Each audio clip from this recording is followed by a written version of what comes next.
Hello guys. එහෙනම් අද අපි බලමු මඩ පොකුණෙන් මාළු අල්ලන විදිහ. මාස දෙකකට ආසන්න කාලයක ලොකු බ්‍රේක් එකකින් පස්සේ තමයි අපි මේ වීඩියෝ එක ගේන්නේ. අපි යමු අද වීඩියෝ එකට.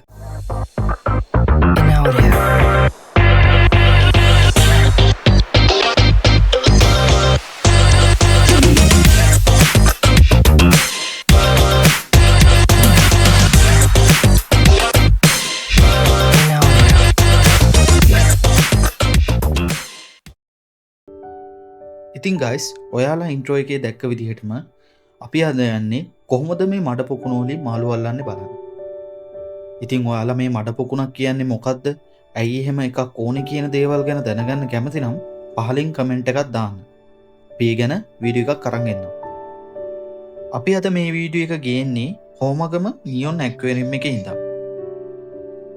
මේ ඔයාලට දැන් පෙන්නන්නේ එයාලගේ ෆාම් එකේ තියෙන විශාල මඩ පොකුණු කීපයක්. හරි, අපි දැන් බලමු කොහොමද මෙයාලා මේ මඩ පොකුණෙන් මේ මාළු ටික අල්ලන්න හදන්නේ කියලා. ඉතින් මෙයාලා මේ මඩ පොකුණේ මාළු අල්ලන්න කලින් ඒකේ වතුර ලොකු ප්‍රමාණයක් අයින් කරනවා. එතකොට මාළු අල්ලන්න හොඳට මාළු පේන නිසා. ඉතින් ඊට පස්සේ මෙතනදී මුලින්ම මෙයාලා කරන්නේ අර අඩු කරපු වතුර පොකුණට එයාලා කීප දෙනෙක් බහැලා ලොකු නෙට් එකක් දිගාරිනවා. ඒක කොනක ඉඳන්. මොකද අපි ගෙවල් වල පාවිච්චි කරන නෙට් එක වගේ එකකින් මේ වගේ පොකුණක මාළු කවදාවත් අල්ලලා ඉවර කරගන්න බැරි වෙන නිසා. ඉතින් මෙයාලා මේ නෙට් එක දිග ඇරගත්තට පස්සේ දෙන්නෙක් ඒ නෙට් එකේ කොන් දෙකෙන් අල්ලගෙන පොකුණේ බිම දිගේ ඇදගෙන අනිත් කොනටම යනවා. මේක කරද්දී මෙයාලා සෑහෙන්න හිමින් පරිස්සමෙන් කරන්නේ. මොකද එයාලගේ කකුල් වලට මාළු පෑගෙන නැති වෙන්න වගේම පොකුණේ අනවශ්‍ය විදිහට මඩ ඇවිස්සෙන්නෙත් නැති වෙන්න තමයි මේක කරන්න ඕන. ඒ විදිහට දැල පොකුණේ කොනටම ගෙනිච්චට පස්සේ පරිස්සමෙන් එයාලා දැල හිමින් උස්සනවා. ඒ ගමම්ම දැල ටික ටික අකුලනවා. එහෙම අකුලගෙන දැල අරන් යනවා පොකුණේ කොනකට.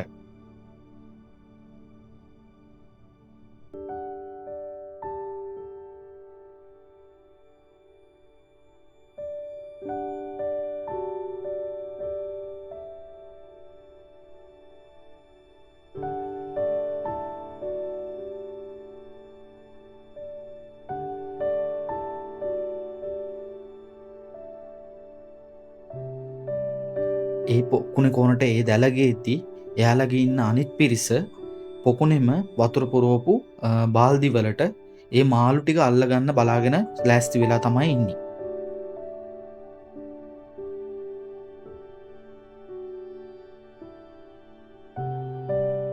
එතකොට ඒ බාල්දි වල අල්ලගෙන ඒ මාළු ටික ගොඩට ගෙනියන්න තමයි ඒගොල්ලෝ මේ විදිහට ලෑස්ති වෙලා ඉන්නේ.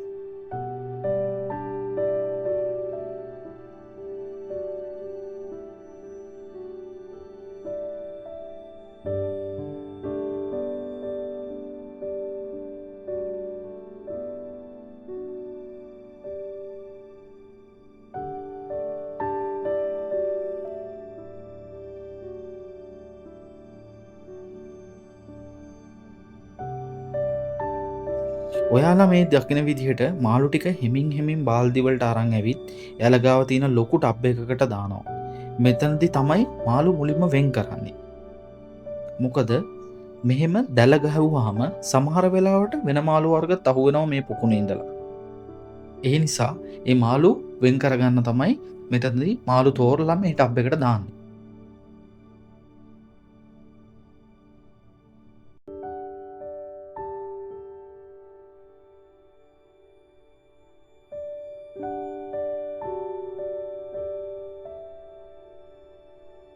ඉතින් මේ විදිහට ආයෙත් කීප පාරක්ම පොකුණේ කීප අතකටම දැල ගහ එයාලා මාළු අල්ල ගන්නවා.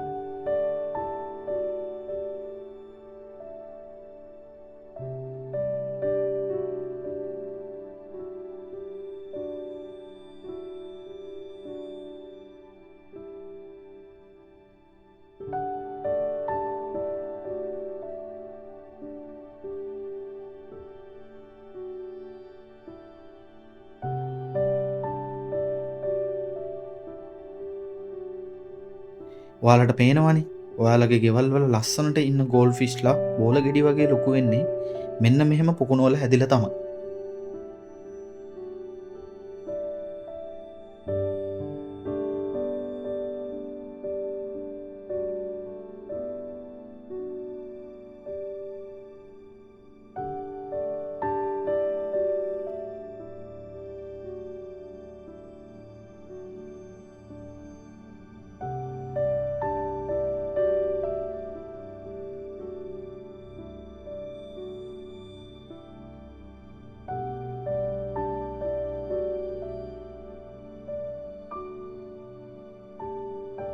ඊට පස්සේ අපි ආවේ තව පොකුණකට.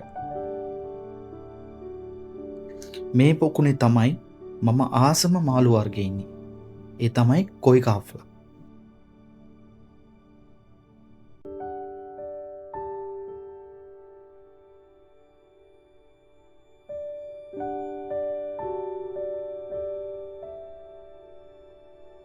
මේ කාෆ්ලා මෙයාලම බ්‍රීඩින් කරලා හදාගන්න අය.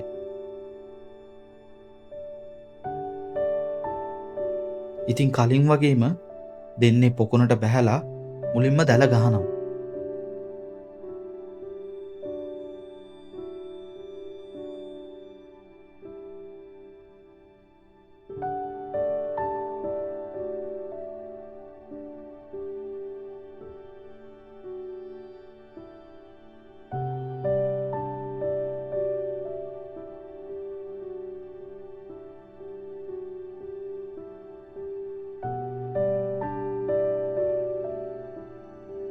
ඔන්න අපිට දැන් පේන්න ගන්නවා පාට පාට කොයි කාෆ්ලා ටිකක්.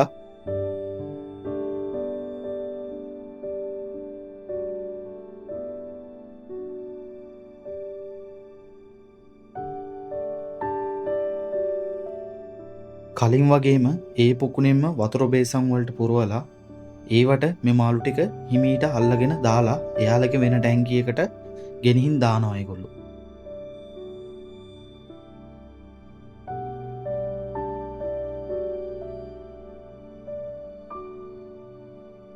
ඉතින් ඔයාලට පේනවනේ මෙතන ෂෝවා හීඋත්සරි වගේ ලස්සන හොඳ ක්වොලිටි මාළු ටිකක් ඉන්නවා.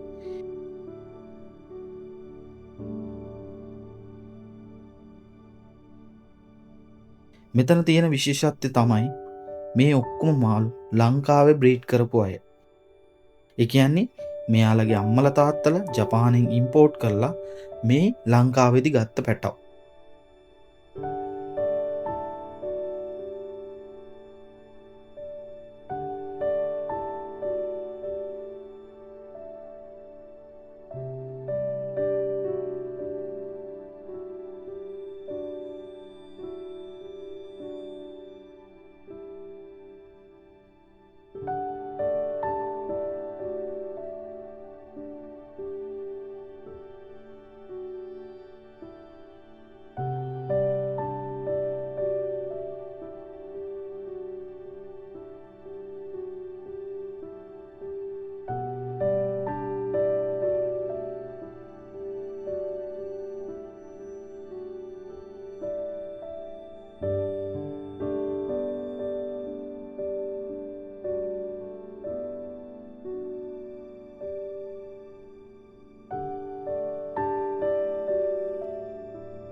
ඉතින් මේ විදිහට ඒ පොකුණින් යාලා කීප පාරක්ම දැල ගහ මාළු ටික පරිස්සමට අල්ලගත්තා.